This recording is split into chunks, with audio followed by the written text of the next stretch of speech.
Assalamualaikum warahmatullahi wabarakatuh. Alhamdulillahirabbil alamin.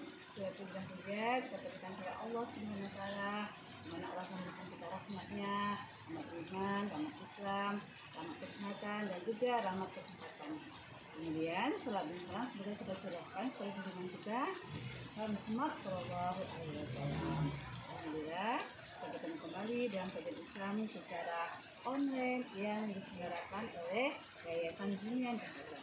Baik, ada kajian yang kita akan berkah rahmat dan ridha dari Allah Subhanahu wa taala. Kita juga sama-sama membaca basmalah. Bismillahirrahmanirrahim. Adapun tema kajian kita hari ini adalah mengenai rambu-rambu Islam. Baik ya, akan saya bacakan hadisnya ya mengenai rambu-rambu Islam ini yang saya akan bacakan artinya ya. Hadisnya adalah hadis hasan diriwayatkan oleh Ad-Darimi yang lainnya. Sesungguhnya ya Abu Salabah Al-Khusni Dursum bin Nasir radhiyallahu berkata, Rasulullah SAW bersabda, sesungguhnya Allah telah menetapkan sejumlah kewajiban, maka janganlah meremehkannya. Dia telah meletakkan batasan-batasan hukum, maka janganlah kalian melanggarnya. Dia telah mengharamkan sejumlah perkara, maka janganlah kalian jatuh ke dalamnya. Dia juga telah mendiamkan beberapa perkara sebagai rahmat untuk kalian dan bukan karena lupa. Maka janganlah mempersoalkannya apa yang telah didiamkan oleh Allah itu ya. Hadis hasan diriwayatkan oleh Ad-Darqutni.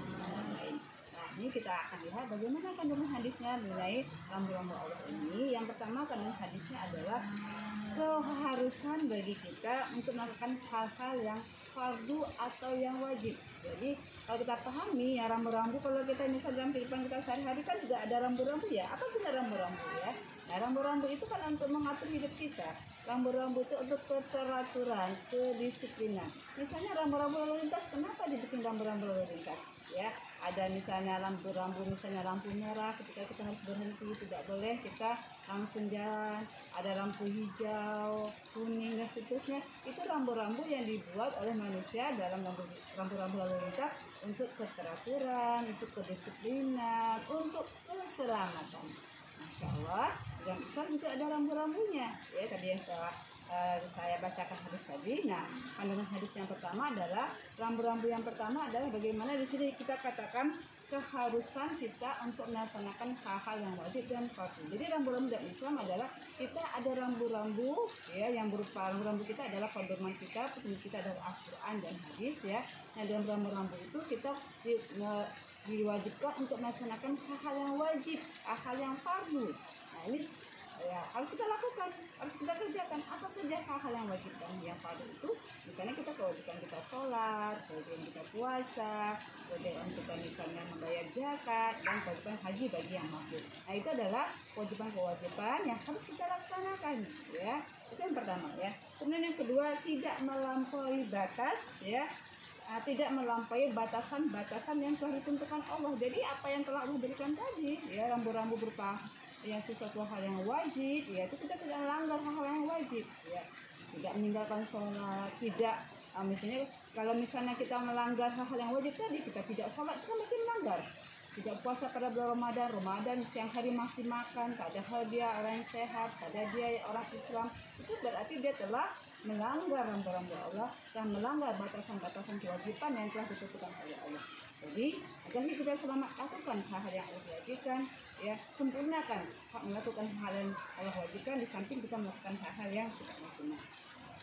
Kemudian juga yang ketiga, apa rambu-rambu Allah itu adalah larangan mendekati berbagai hal yang diharamkan. Nah, ini banyak hal-hal yang diharamkan oleh Allah yang harus kita hindari gitu ya. Apalagi dalam pergaulan kita ya manusia gitu kan, banyak ya larangan-larangan yang tidak boleh melakukannya, bahkan mendekatinya saja tidak boleh. Maka saya katakan larangan mendekati hal-hal yang diharamkan oleh Allah.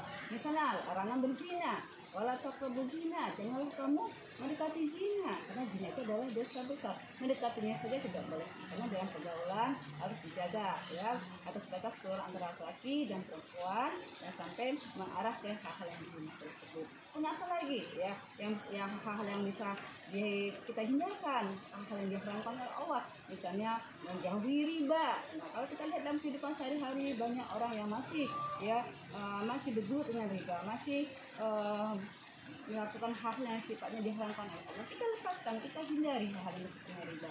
Apalagi Allah melarang kita misalnya mengharamkan minuman keras, mabuk-mabukan, itu juga harus dihindari, gitu ya. Harus dihindari dan harus tidak boleh dilakukan. Kenapa? Kalau kita melakukan hal yang haram, ya, itu nanti akan terbiasa dan merupakan sesuatu hal, merupakan satu kenyamanan, akhirnya menumpuklah dosa-dosanya. Ya, itu harus kita hindarkan. Kemudian rambu-rambu Allah itu sebenarnya Allah berikan, rambu-rambu Allah ya diberikan oleh Allah itu sebagai rasa kasih sayang Allah kepada kita. Kenapa? Karena perintah-perintah wajib ya, perintah-perintah wajib ya, hal yang halal itu boleh dilakukan, hal yang haram itu ditinggalkan, itu sebenarnya karena Allah sayang kepada manusia.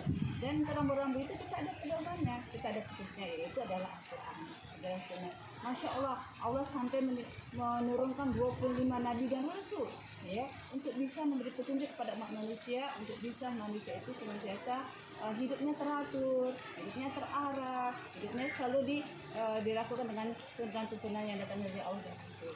Nah, pada bicara masalah rambu-rambu Allah itu sudah ada semuanya di dalam Al-Quran. Karena itu marilah kita kembali kepada Al-Quran.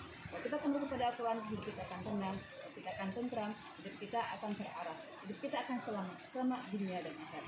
Ini yang bisa saya sampaikan dalam kajian singkat yang sederhana ini. Mudah kajian ini bermanfaat buat saya dan para penonton semua. Kalau ada yang salah, ada yang hilaf, saya mohon maaf, salam batin.